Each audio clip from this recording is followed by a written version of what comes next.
pedir que São José interceda pela nossa reunião.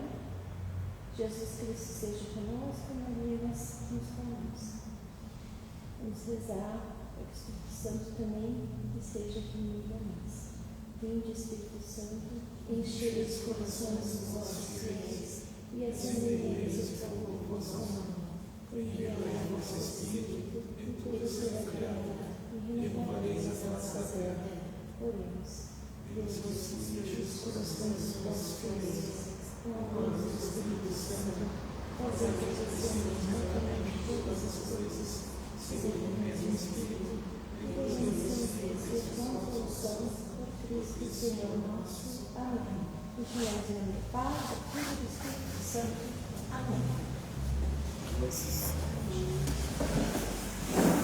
Então hoje, boa noite. Então hoje a nossa aula é a primeira parte dos mandamentos, tá? Nossa aula vai ser dividida em duas partes. Hoje eu vou falar do primeiro ao quinto mandamento e na próxima aula vai ser comentado do sexto em diante. Então o que a nossa base de referencial bibliográfico é o Catecismo de São Pio X, tá?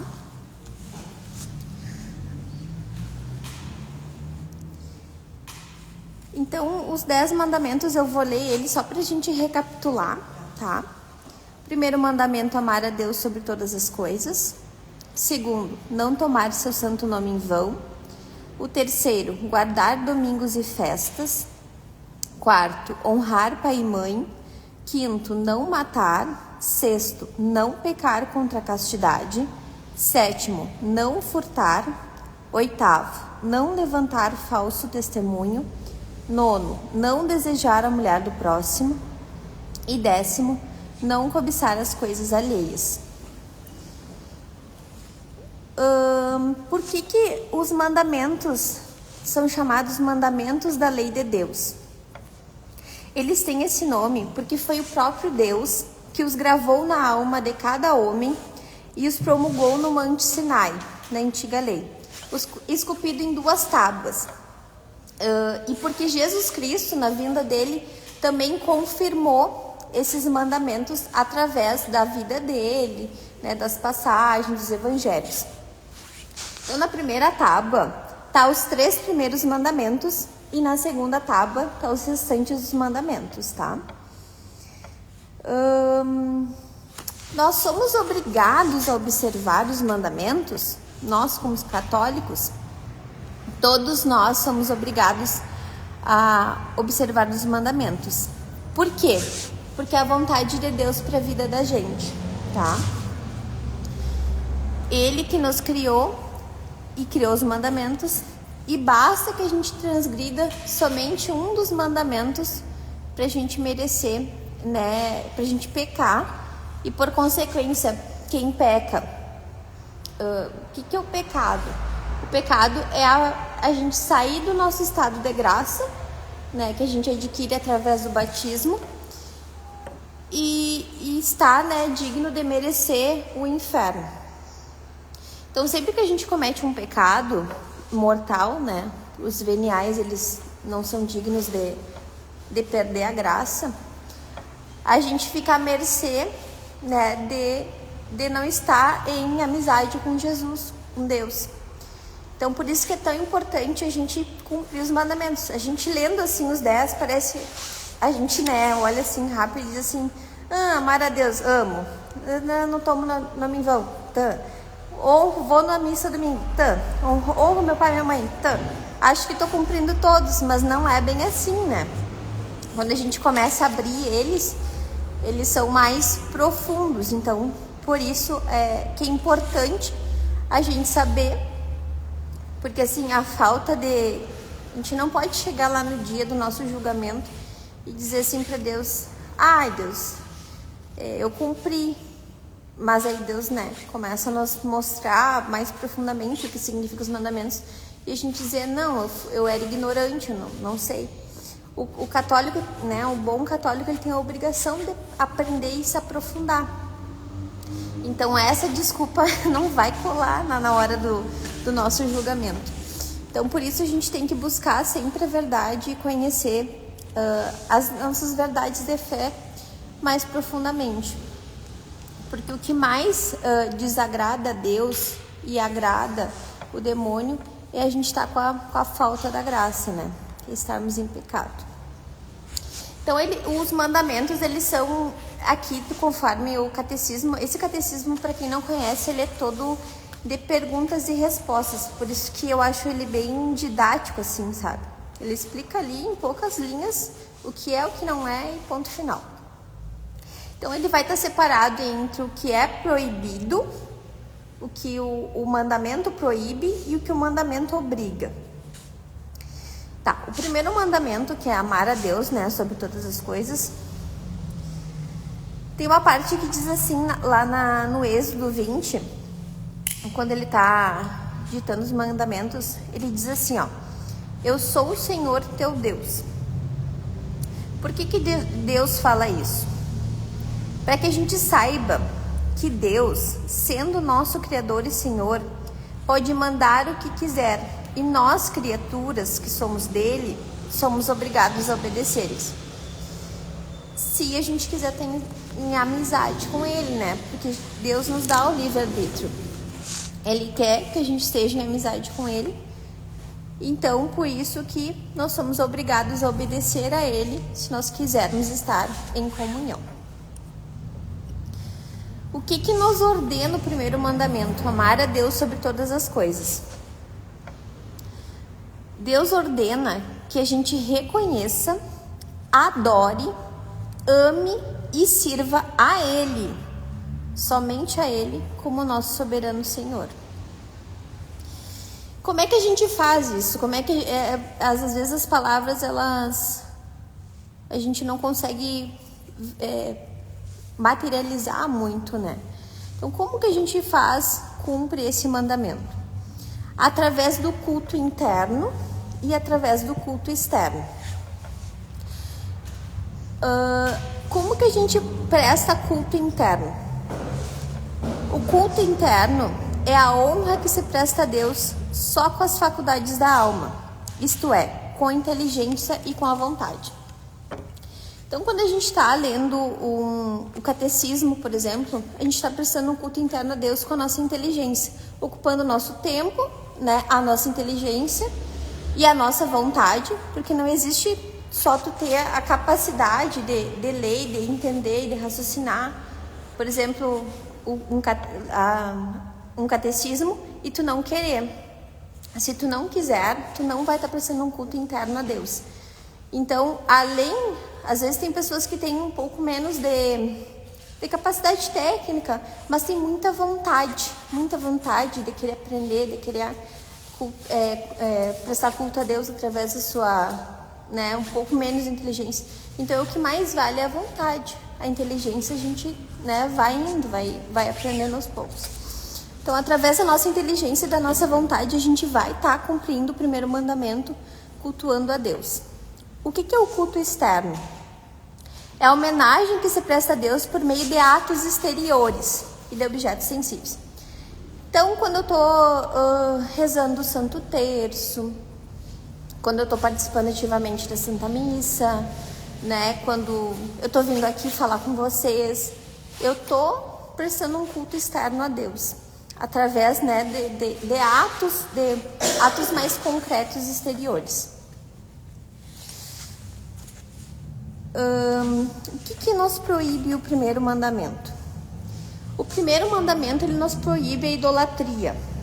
A idolatria, a superstição, o sacrilégio, a heresia e qualquer outro pecado contra a religião. O que é a idolatria?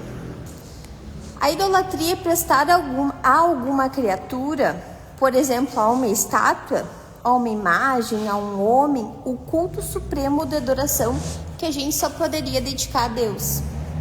Pode falar. Só para concluir a questão da interna e externa, a doutrina social fala que o ser humano é um ser espiritual e material. No Catecismo de São Pio X fala que o culto deve ser a união dessas coisas.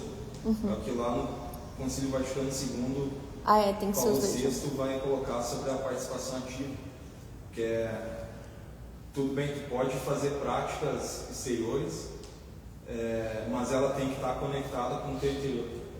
E da mesma forma, tu não pode só ter práticas intelectuais, interiores, espirituais, sem prostrar teu corpo a praticar isso aí.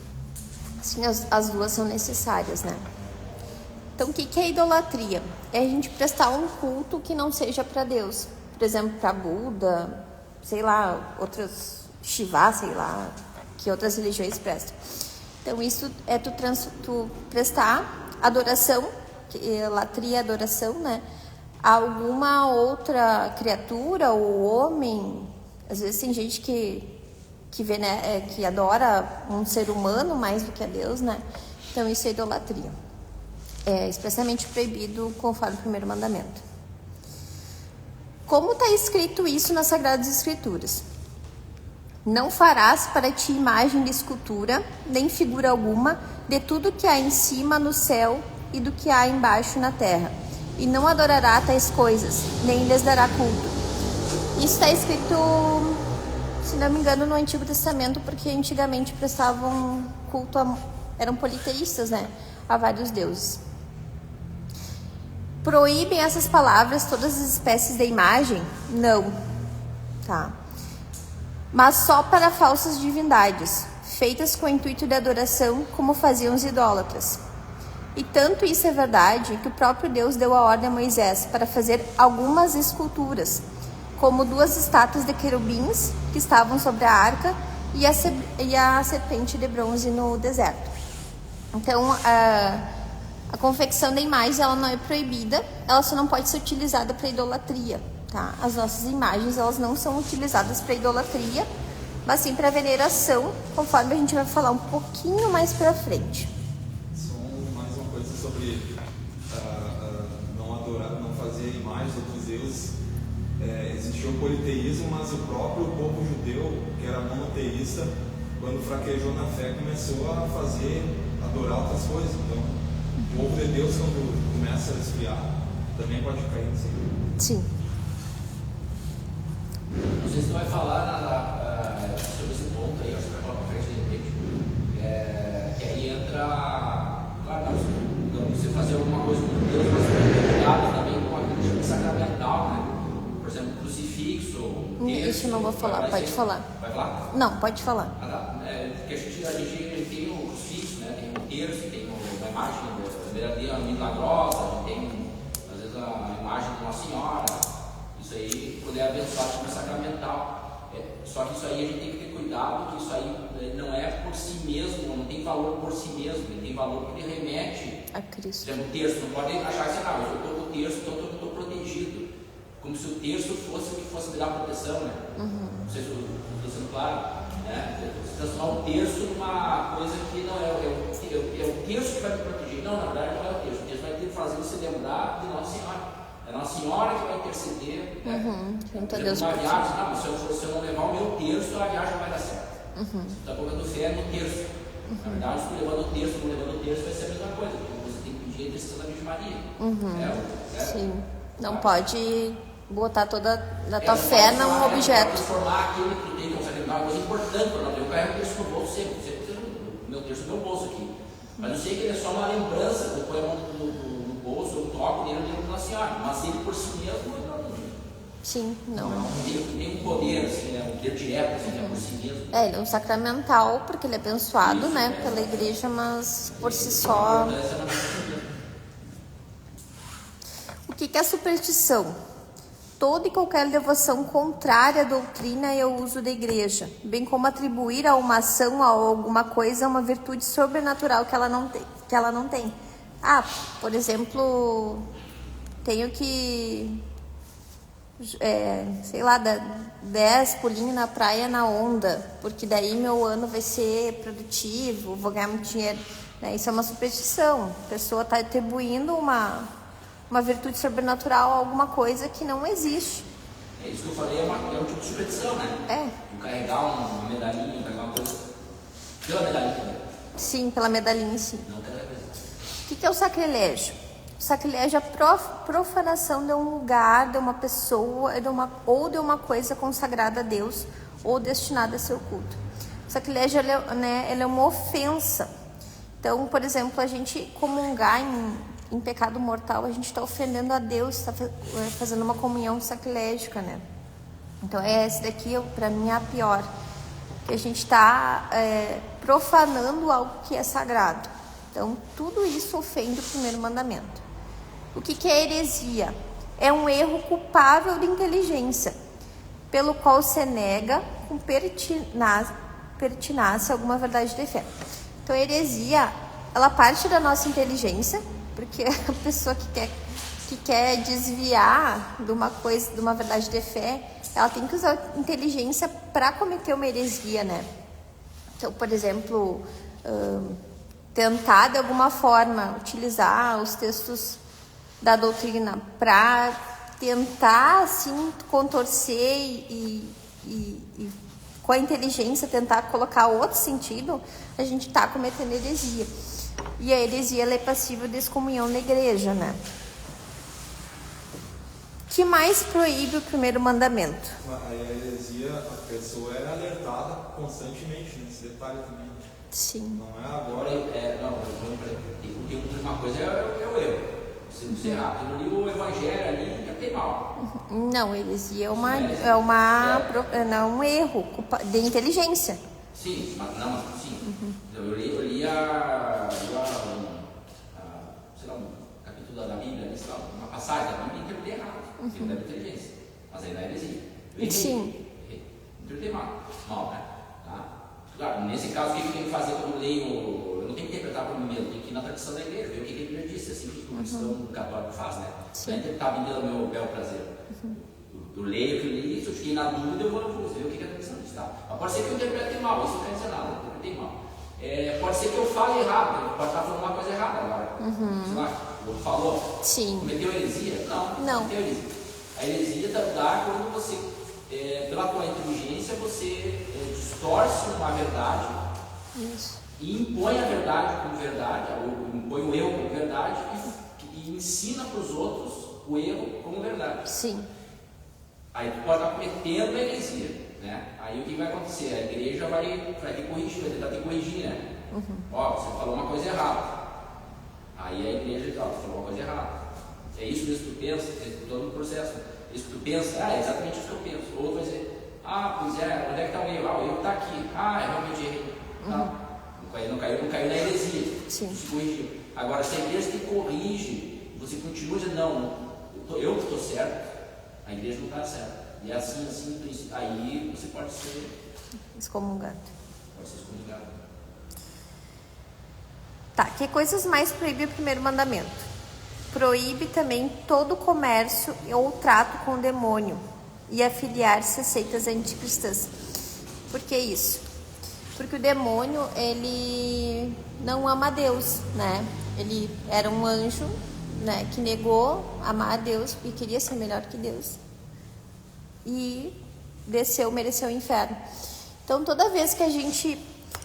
Não estou dizendo que a gente vai ter um trato diretamente com o demônio, né? Nunca vi acontecer uma pessoa dizer assim, sentei com o demônio e tratei tal coisa. Mas eu penso que a gente pode trazer essa proibição para olhando os nossos pecados. Toda vez que a gente peca mortalmente e sai do estado de graça, você torna uma pessoa sem graça, no sentido literal da palavra sem graça. A gente está fazendo algo que desagrada a Deus e agrada o demônio. Então a gente está pecando quando o primeiro mandamento também, porque a gente está deixando de amar a Deus e está fazendo um trato com um demônio. Então toda vez que a gente perde a graça, cometa um pecado mortal, né? Por exemplo, sei lá, fala mal de uma pessoa e isso afeta a vida dela, ela perde o emprego, ela perde a família, comete um pecado grave, né? Gravíssimo. Então, além de eu estar ofendendo, né, nesse sentido, eu também estou deixando de amar a Deus, porque eu tô pecando, eu tô querendo estar sem o meu estado de graça. Então é tão importante a gente cuidar isso também, que tentando ser uma pessoa melhor, levando a nossa vida de forma mais virtuosa, a gente também vai estar cumprindo o mandamento de amar a Deus sobre todas as coisas.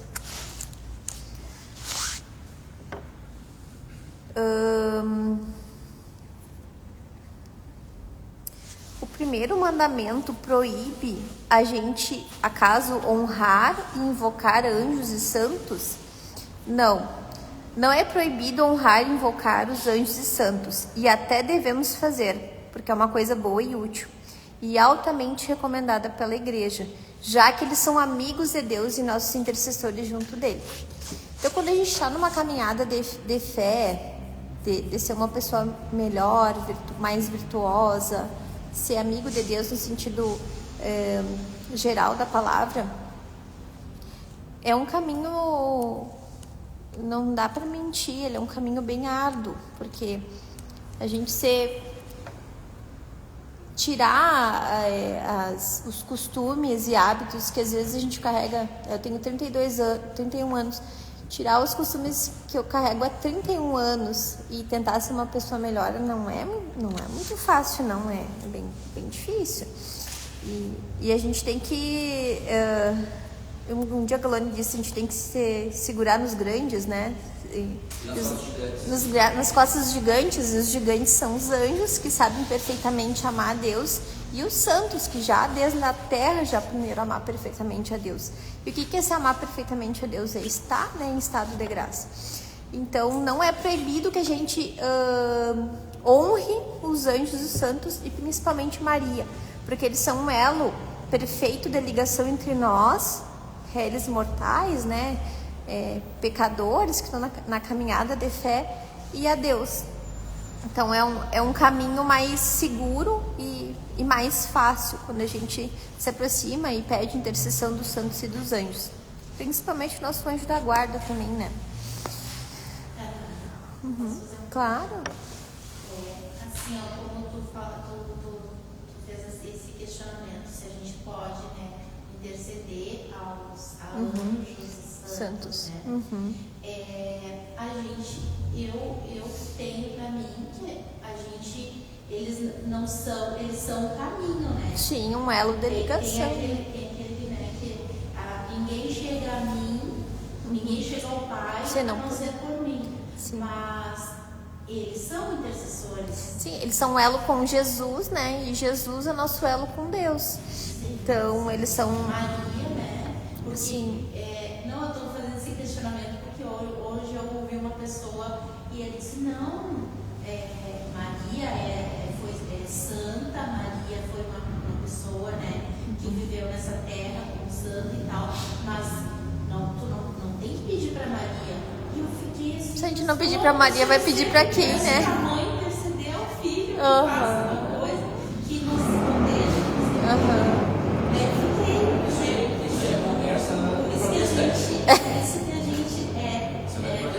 por isso que eu digo assim, não, eu quero estudar, eu quero aprender, porque a gente tem que defender, né?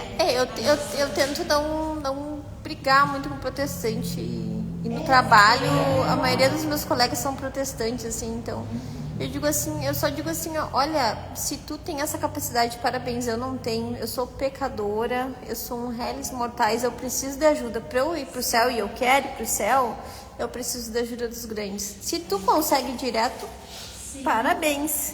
Eu não consigo, né? Então não tô errado. Não tá errado. Não tá errado.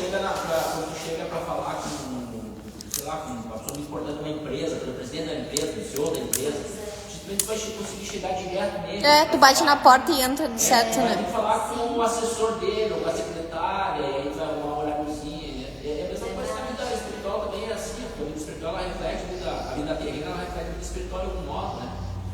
Então essa história assim que não precisamos de uma igreja porque eu quero falar direto com Deus, bom, primeiro é falta de humildade, né? Eu quero falar direto com o presidente. Como se... não precisa de uma igreja para falar direto com Deus, né? Não precisa de uma igreja, como se a igreja fosse um anteparo, né? A igreja é o próprio corpo de Cristo, né? Eles não entendem, né? A igreja não é uma coisa. E também, claro, Jesus Cristo é o único caminho, né? O Jesus Cristo, a humanidade de Jesus Cristo é a nossa ponte, né? Que nem disse a Teresa, né? É a nossa ponte com a Trindade, né? A Trindade, a humanidade é só Jesus Cristo. Ele é o ponte, realmente ele é a ponte. Agora, para tu chegar na ponte, você pode chegar diretamente, né?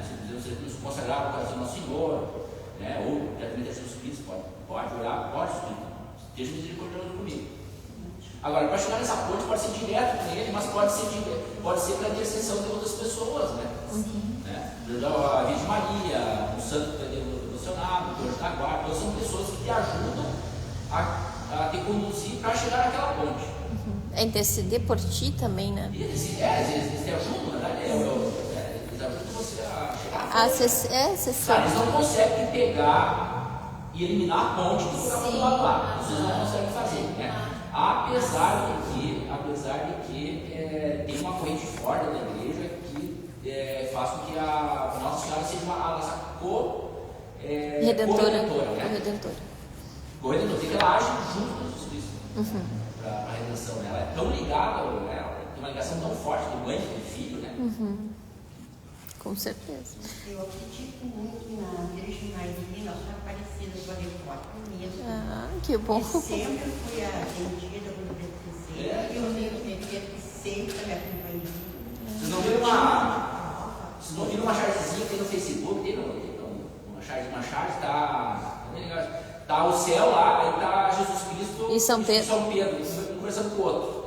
E aí o São Pedro disse assim, Cristo, só 2 ou 3 aí, o senhor tá subindo pelo senhor, 2 ou 3 aí, né? 4, 5. Eu não sei de onde vem esse resto aqui. E a tua mãe lá, aí uma fila de gente subindo pro céu, né? Daí ele olhou assim pro São Pedro, coisa de mãe, né? Eu um sorriso Deixa, não. E a mãe mandaria. Deixa que com ela não dá pra questionar. Tá. Então esse daqui é, sendo Jesus Cristo nosso único mediador junto de Deus, porque recorremos também à intercessão da Virgem e dos santos. Jesus é nosso único mediador junto a Deus. Enquanto sendo verdadeiro Deus e verdadeiro homem, só Ele, em virtude dos próprios merecimentos, nos reconciliou com Deus e dele nos obtém todas as graças. Porque Jesus veio para que a gente pudesse ter a oportunidade de sermos salvos, né? Então Ele é o nosso Redentor. Então, um elo entre Deus é Jesus. Mas a Santíssima Virgem e os santos, em virtude dos merecimentos de Jesus Cristo, não é por eles mesmos, né? Não é por mérito só da Virgem Maria ou dos santos, é pelos merecimentos de Jesus Cristo. E pela caridade que nos une a Deus e a nós, auxiliam-nos com a sua intercessão a alcançar as graças que pedimos. E este é um dos grandes bens da comunhão dos santos. Os santos, porque eles já estão lá no céu e a Santíssima Virgem, eles não precisam utilizar as graças que eles têm para a obtenção da sua salvação, porque eles já são, né, já estão salvos. Nós, quando formos julgados, tudo que a gente fez de bom, os nossos méritos vão ser aproveitados, né, no nosso julgamento para... Não, tu fez isso aqui, mas tu também, né, obteve essa graça através disso. Os santos, eles não precisam da graça deles, porque eles já estão no céu, já estão em estado de perfeição. Então, eles utilizam, principalmente Maria, as graças deles para nos ajudar na nossa salvação. Eles são tão bons que eles nos ajudam, né, através das suas graças a buscar a nossa salvação também. Então, por isso é tão importante a gente recorrer aos santos e os anjos. Tem diferença entre o culto que prestamos a Deus e o culto que prestamos aos santos? Tem. O culto que prestamos a Deus é assim, ó. A Deus adoramos-lo pela sua infinita excelência, ao passo que os santos não adoramos, mas só os honramos e veneramos como amigos de Deus e nossos intercessores junto dele. O culto que prestamos a Deus chama-se latria, que significa adoração.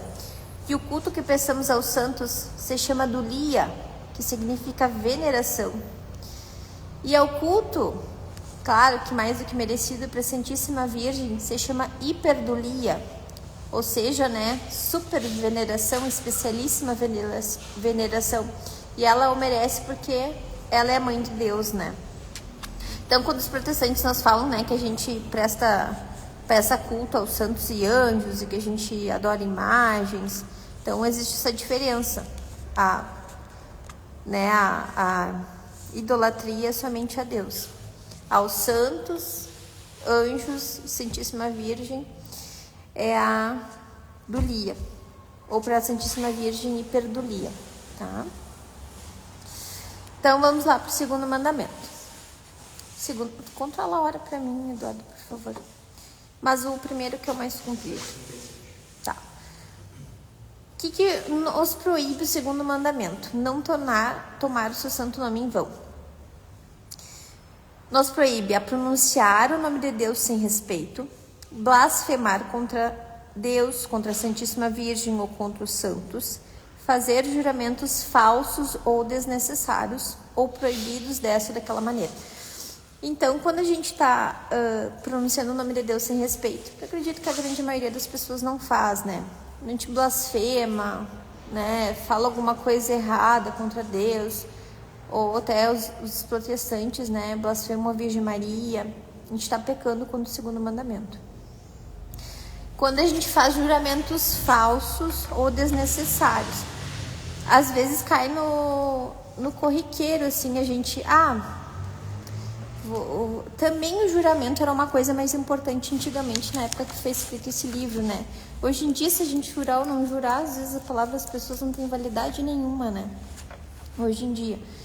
Mas, acredito que antigamente a palavra tinha mais valor e se utilizava, né? Juro por Deus que tal fato não aconteceu. Mas a gente tem que tomar muito cuidado ao utilizar esse juramento, porque tem que ser em casos extremamente necessários. Por exemplo, vai acontecer uma coisa muito ruim na minha família se tomarem isso como verdade, então vou usar Deus como testemunha, trazer Deus como testemunha nesse fato. Então eu estou jurando, né, juro por Deus que tal coisa não aconteceu. Então o nome de Deus, para trazer ele como testemunha num juramento, ele tem que ser utilizado de forma muito sensata. Senão a gente vai estar ofendendo, tomando o nome de Deus em vão, tá? O que quer dizer pronunciar o nome de Deus sem respeito?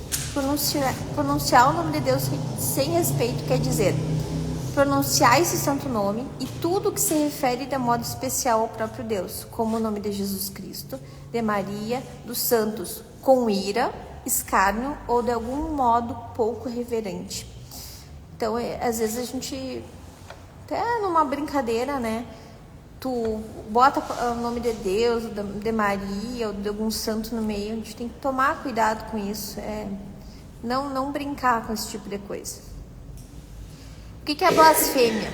É um pecado horrível que consiste em palavras ou atos de desprezo ou maldição contra Deus, contra a Virgem, contra os santos ou contra as coisas santas. Então é um pecado que acredito que também nenhum de nós faça, né? O que é jurar? Jurar é tomar a Deus em testemunho da verdade do que se afirma ou do que se promete. Então, tomar muito cuidado ao jurar. Não é proibido jurar por Deus, mas tomar muito cuidado quando você faz isso.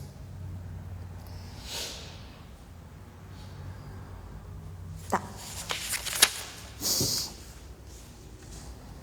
Quem jura falso, que pecado comete? Quem jura falso comete pecado mortal, tá? Porque desonra gravemente a Deus, verdade infinita, chamando em testemunho do que é falso. Então é pecado terrível. Além de tu estar desnecessariamente chamando Deus como testemunha, tu ainda está chamando Deus para testemunhar algo falso. Então é pecado gravíssimo. O que nos ordena o segundo mandamento? Que a gente honre o nome santo de Deus e que cumpramos, além dos juramentos, também os votos. Então ele parece tão pequenininho esse mandamento, né? Mas ele significa muita coisa. Pequenininho assim, em atos, parece que só a gente amando a Deus a gente já vai estar honrando. Mas não, né? A gente tem que cumprir através de atos materiais. O que é um voto? Um voto é uma promessa feita a Deus, de uma coisa boa, para nós possível. E melhor que a coisa contrária, a que nós nos obrigamos, como se nos fosse preceituado. Então, por exemplo, as irmãs fazem voto de castidade.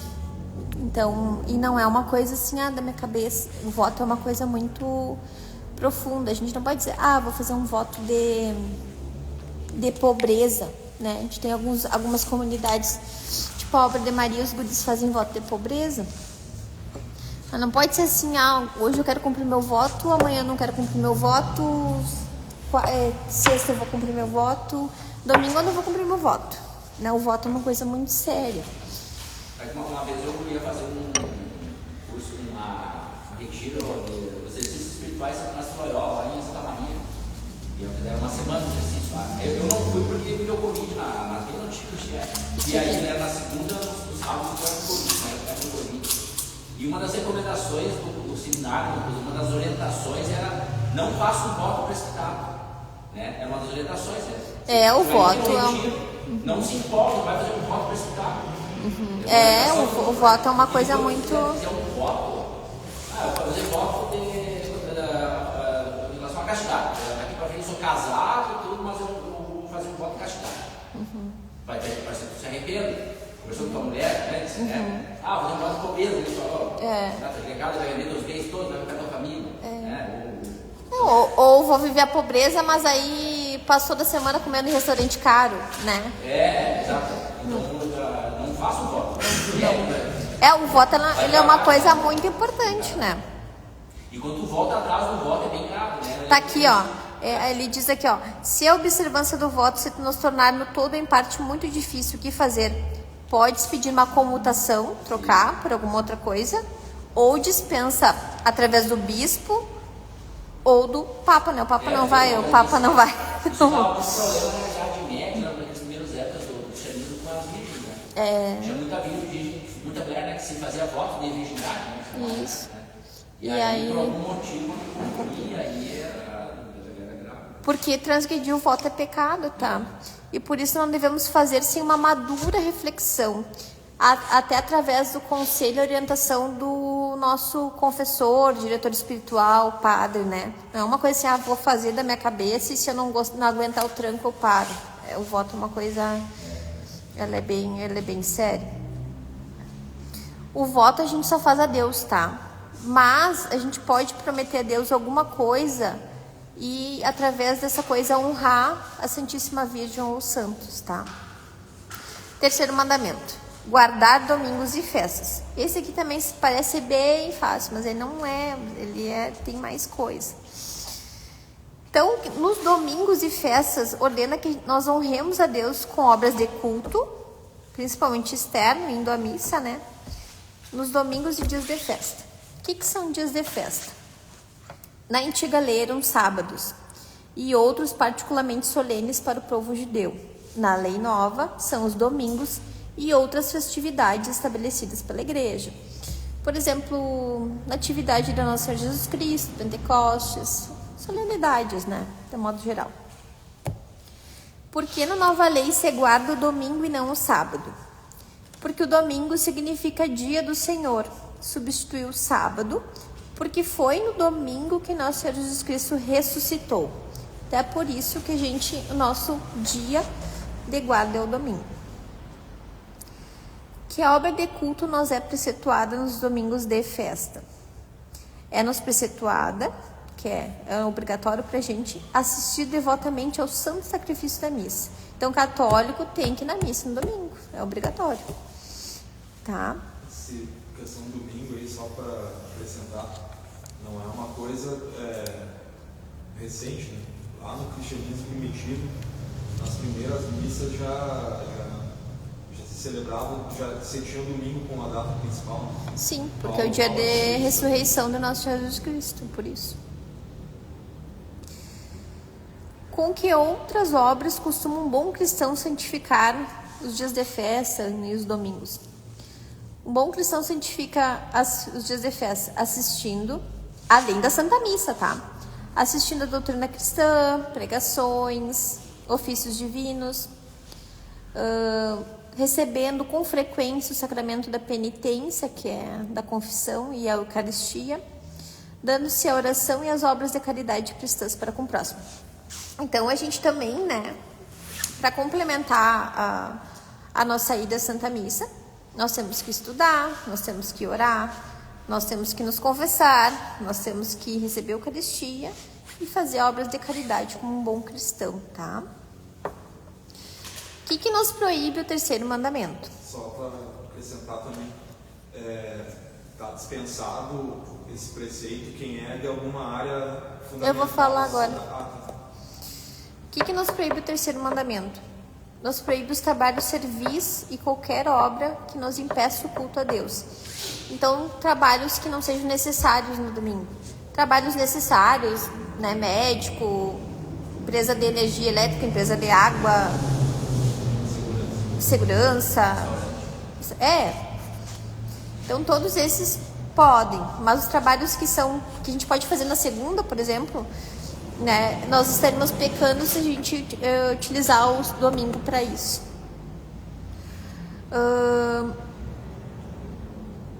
Por que nos dias santos são proibidos esses trabalhos? Porque são proibidos para que a gente possa melhor se dedicar ao culto divino e à salvação da nossa alma. E é para isso que a gente veio. E para descansar também, né, para repousar a fadiga. Por isso também não é proibido a gente se entregar a divertimentos honestos. Então o domingo ele é feito para honrar a Deus, para a gente prestar o nosso culto externo, indo à missa, né, descansando, orando e se divertindo de forma correta com a família. E se a gente trabalha no domingo, nós vamos estar, né, deixando de fazer essas coisas. Esse trabalho no domingo é bom deixar claro que é um trabalho cotidiano que não pode fazer no domingo. Então não pode fazer trabalho servil dele. Não, trabalho cotidiano. Por exemplo, eu tenho um bar, por exemplo, eu abro um bar todos os dias no domingo, tem que não posso abrir. Eu tenho uma loja sim. Mas não quer dizer que no domingo você não possa arrumar tua casa, por exemplo. Ah, você tá, possa, sim. Até lavar teu carro, se digamos, seu carro Sim. você faça Contanto que isso não atrapalha o teu culto a Deus, né? E sim, não pode fazer, daí não pode falar pro cara, não pode fazer. No domingo agora eu não vou trabalhar, vou acordar às 6 da manhã e vou dormir às 10 só trabalhando na minha casa, né? Sim, ou tipo, vou pra fora passar o dia inteiro. O domingo não foi feito pra isso. A dona de casa, né, que trabalha durante A gente, né, todo domingo a gente vai na missa. Sim, mas que não atrapalha. Nós passamos quase todo domingo trabalhando em casa, né? É fundamental, né? Assim, mas isso não atrapalha o teu culto a Deus, né? Ele se refere a trabalhos que atrapalham, né? E esse mandamento, como já terminou esse mandamento? Sim, pode falar. O terceiro, né? Uhum. O terceiro mandamento, ele falou, tá certo? Só que ele se abre uma outra realidade que é comum lá, que a gente faz. Tem a ver com a oração, né? Não trabalhar lá no sábado, né? Que é originalmente, ele é uma figura de linguagem, na verdade, um figura espiritual. Ele está dizendo que 1/7 do teu tempo deve ser dedicado a Deus. Ele colocou como no sábado, para ficar, mas ele disse, olha, é no sábado, porque eles não tinham a condição de entender isso que eu vou falar agora para vocês. Então isso quer dizer que 1/7 do teu tempo você vai dedicar a Deus. Então 1/7 do nosso tempo é 1/7 do teu tempo. Você pegar, por exemplo, a tua semana, dividir em 7, então é um dia. Só que o teu dia tem que dividir em 7 também. Se tu dividir teu dia em 7, tirando o teu horário de sono, o horário que tu dorme, né? Horário mais ou menos, dá mais ou menos 2 horas no teu dia. Isso eu já falei uma vez lá no Sul. Dentro do dia, 1/7 do teu dia dá mais ou menos 2 horas. 2 horas de quê? 2 horas de oração. Esse é o ideal, né? O ideal. A gente teria que ter o hábito disso aí, de tirar um sétimo do dia para orar a Deus. Prestar culto. E esse orar não é rezar o terço, não é ler a Bíblia, não é ir na missa, não é nada disso aí, é você e Deus só. Existe técnica para isso, né? Existe técnica para isso aí. Mas o ideal é que todo católico tirasse 2 horas do seu dia para dedicar a Deus. Através da oração, só a pessoa. Você e Deus. E Deus, né? Deus, Maria, o Santo. Tem um preceito também, que é da caridade, que o ideal para o cristão seria, claro que a vida é corrida hoje, mas entendendo que domingo é o dia, né, do Senhor, o ideal seria que o cristão católico evitasse promover o trabalho no domingo, tentando se organizar para, não é desabastecer, mas evitar uma demanda, né, um serviço dos outros no domingo. Então, mercado, fazer mercado no sábado. Tentar evitar o trabalho alheio no domingo também. E essa questão do descanso é estranho, porque como é que Deus descansou, né? Deus não cansa, Deus é potência pura. Não, é guardar o sábado. Guardar o sábado aqui para você ter um contato mais íntimo com Deus, é guardar o sábado. É que a gente coloca ali descansar, ali, né? Descansar então, claro, não também. Então descansar é só um modo de tu dizer que tu tem que parar com tudo e rezar, entendeu? Isso, teve um papa que eu não me lembro agora qual papa, mas ele falou que o descansar seria não porque Deus cansa, mas porque Deus contemplou a sua obra. Foi nesse sentido o termo descanso. Tá, vamos lá, falta 2. Uma profissão que não dá para descansar no domingo. Não dá, por exemplo, policial, enfermeiro. Que horas são? Tá, 4º mandamento. Isso é rapidinho esses 2. 4º mandamento da lei de Deus: honrar pai e mãe. O que nos ordena? Respeitar pai e mãe, obedecer-lhes em tudo que não é pecado e auxiliar-os em suas necessidades espirituais e temporais. Então, obedecer o pai e a mãe não é no sentido completo da palavra.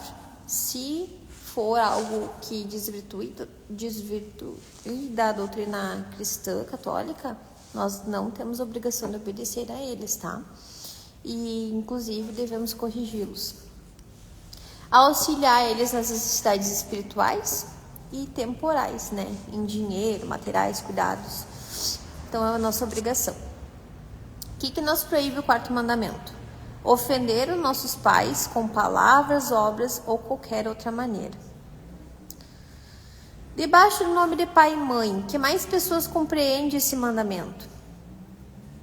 Também compreende esse mandamento todos os legítimos superiores, tanto eclesiásticos como seculares, aos quais, portanto, devemos obedecer e respeitar. Seria padre, bispo, papa, né?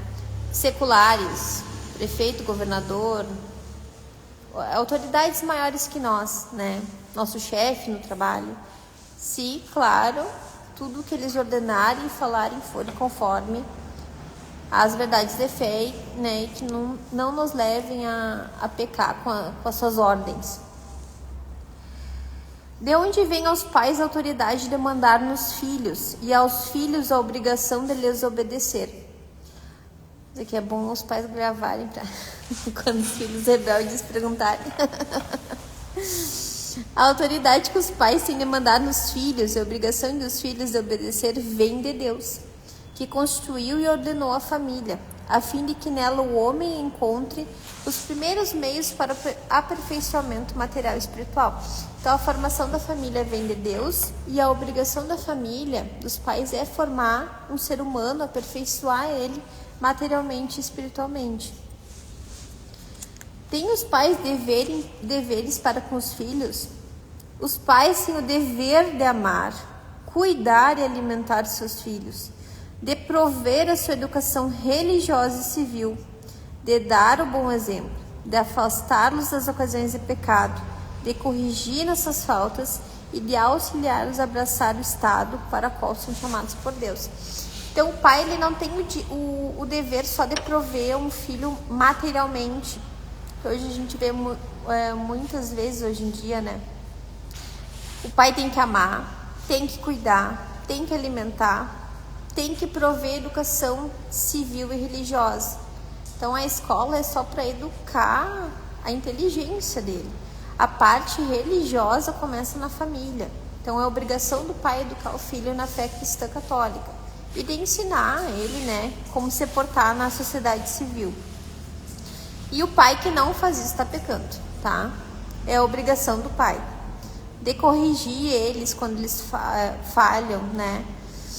E de encaminhar esse filho da melhor forma possível na vida católica. Essa é a obrigação do pai. O que consiste a educação do pai, né? É aquela educação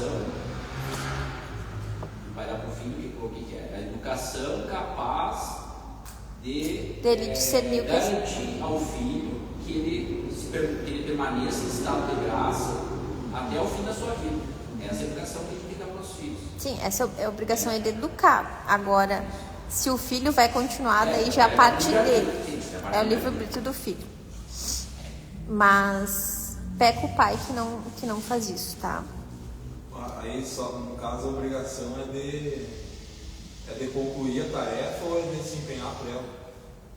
Se empenhar e concluir? Não, se empenhar. Você não vai ensinar. Agora, se o filho vai aprender e vai pôr em prática, depende do livre-arbítrio da pessoa, né? Pois é que esse é um ponto que eu... Porque o pai não pode garantir que o filho morra em estado de graça, né? A gente pode garantir ninguém, né? Só nós garantimos. Não pode acertar, né? Mas tem que garantir uma educação suficiente, que seja bem claro para o filho aquilo que ele pode e não pode fazer e explicar o que ele não pode fazer. Porque senão o mundo vai dar uma informação diferente. Senão o mundo vai E ensinar. vai explicar bem que aquela informação diferente é melhor, é boa. E aí ele vai acreditar no mortal. Né? Agora, garantir que o filho vai morrer em estado de graça. Não tem como. E não é morrer em estado de graça, se manter em estado de graça durante toda a vida, mas se ele cair no pecado mortal, ele tenha condições de voltar. Na igreja da mesma confissão. Eu não sei, é que tá pegando esse catecismo de referência. Eu não sei se no amarelo ou no próprio CAT, que usam muito hoje em dia, se esse ponto mudou, porque assim, pensando em professor, que é um cara especializado em ensinar, às vezes não consegue, né? Imagina os pais, pensando, o mal ele é tão competente em destruir que fica muito complicado para os pais conseguir concluir essa tarefa. Por mais que tente, assim, o mundo ele é muito mais especializado em derrubar o filho. Claro que o pai não deve deixar de tentar, mas eu acho muito difícil, assim, só os pais. Por isso que eu penso, dentro da hierarquia tem ainda os padres, os bispos, o próprio Papa, né? Aquela pirâmide ali na qual os pais devem estar. Sim, mas a obrigação é dos pais, A né? obrigação dos pais. Por isso que Eles são um complemento, né? A igreja precisa da subsidiariedade. Né? São complemento. Então, o Estado, os governos, a própria igreja, ela dá subsídio, né, para que a família tenha os filhos. Agora, não pode delegar toda a educação para a igreja. Sim. No final, delegar a educação do meu filho para a catequese. Tipo, a criança chega crua na catequese, sem saber nada, E né? aquelas aulas da catequese, métodos de aula, ele não é suficiente para educar o filho. Tem que educar ele em Eu casa. acredito que até através do próprio exemplo do pai e da mãe da vivência. Sim, vida na vida cristã. Isso aí. Só que esse é outro ponto importante. Só pelo exemplo não vai dar certo. Não, só. Porque tem que ser o exemplo e a educação mesmo. Prega alguma coisa Isso, tem que ter o exemplo e ensinar. Porque se tu ficar, porque a gente tem muito essa cultura, a gente ensina pelo exemplo, né? Mas se tu for pensar, o filho pode ver o pai rezando o texto todos os dias, né?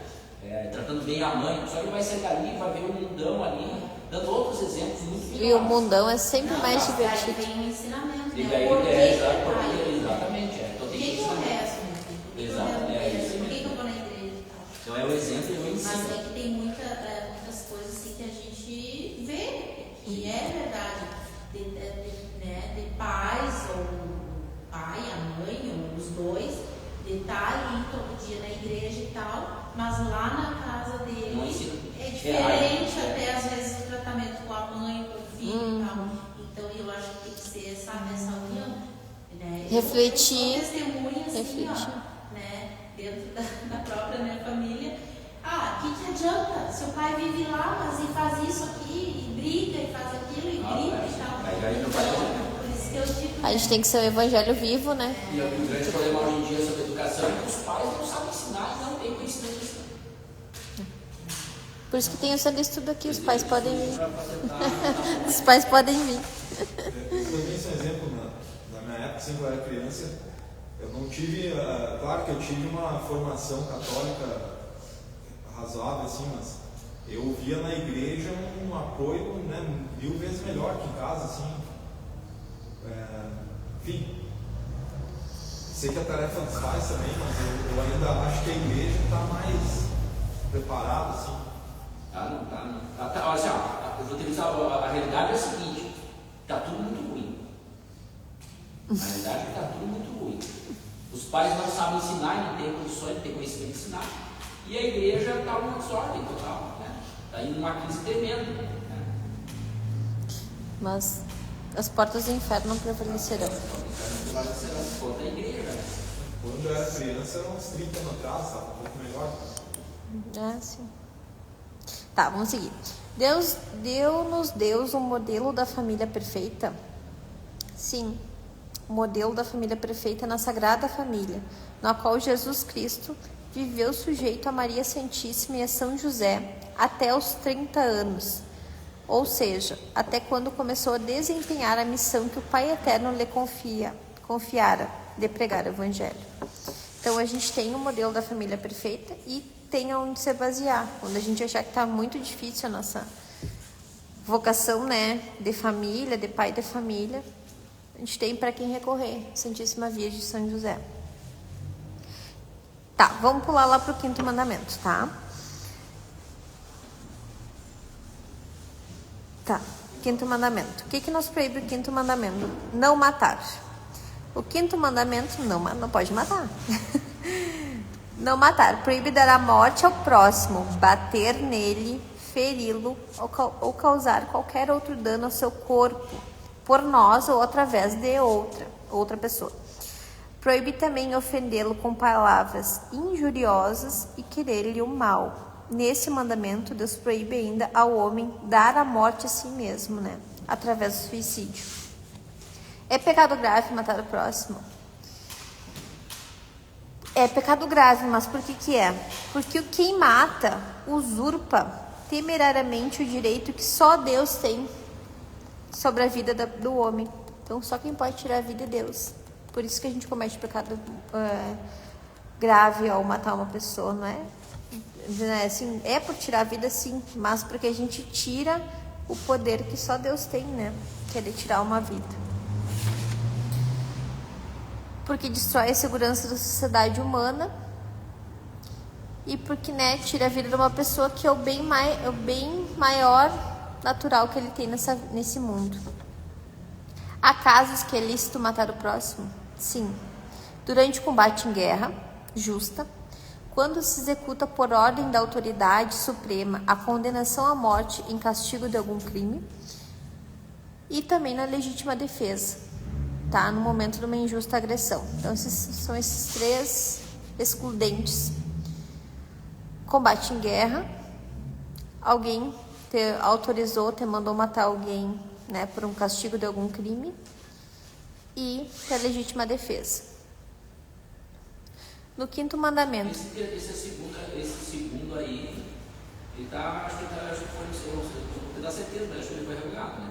Não sei. Ele incluía a pena de morte, né? Em relação à pena de morte. A igreja disse que não é mais, né? Não sei. Posso verificar e botar no grupo lá depois. Será que no amarelo tem? Pode ser até não sei, mas é uma parte da marcação. Até onde eu sei, era assim, mas agora não é mais. Podemos ver? Isso é de morte, né? Pode ser Sim. que no próprio catecismo que o 10º tenha correção, porque foi feito catecismo menor depois disso daí. Não é que tá errado aí, até aí é antigo, né? Sim, Agora já Posso ver e botar no grupo ali depois pra nós. O catecismo menor teve alguns pontos corrigidos desse maior. Pode ser. Tá. No 5º mandamento, proíbe também Deus fazer mal à vida espiritual do próximo? Sim. Deus, no 5º mandamento, proíbe também fazer mal à vida espiritual do próximo com escândalo. Então, a gente vai estar pecando contra o matar quando a gente estiver difamando e destruindo a vida de um irmão. Tu tá matando ele espiritualmente. Então, por isso que é proibido. O que é o escândalo? Qualquer palavra, ação ou omissão que seja ocasião para os outros de cometer pecado. Então, às vezes a gente muitas pessoas têm a mania de difundir informações, às vezes sem saber se é verídico ou não, e isso pode estar prejudicando e tu escandalizando um irmão, né? É pecado, escândalo, é pecado grave, porque tende a destruir a maior obra de Deus, que é a redenção, com a perda das almas, pois que ele dá ao próximo a morte da alma, tirando-lhe a vida da graça, que é mais preciosa que a vida do corpo, e é causa de uma multidão de pecados. Tu, além de estar difamando a pessoa, tu tá difundindo o pecado dela. Então, o escândalo ele é um pecado gravíssimo. Uma pedra de tropeço, né? É uma pedra de tropeço. Pode, às vezes, até inclusive só um suicídio, né? Tão grave que é, às vezes tem uma verdade, está dizendo uma verdade, né? Às vezes é uma verdade, né? Às vezes é. Mas para ser uma verdade, não precisava ter dito. Sim, tem que ficar quieto. O Eduardo te traiu a semana passada com uma menina e eu vi. E contou para todo mundo. E contou para todo mundo. É verdade. Só que para eles, né? Ou você pode cometer um suicídio. Às vezes, né? Tu não dá. Então, tu tá matando a parte da alma da pessoa, né? Por que no 5º mandamento Deus proíbe ao homem dar a morte a si mesmo, isto é, suicidar-se? Porque o homem não é senhor da sua vida, como não é o da de outros. Não é nem da nossa vida, nem a gente é senhor da vida de outros. A igreja, por seu lado, castiga o suicida com a privação da sepultura eclesiástica. Eu não saberia bem falar essa parte, mas eu acredito que o suicida, ele... Sim, mas não quer dizer que ele esteja condenado ao inferno diretamente.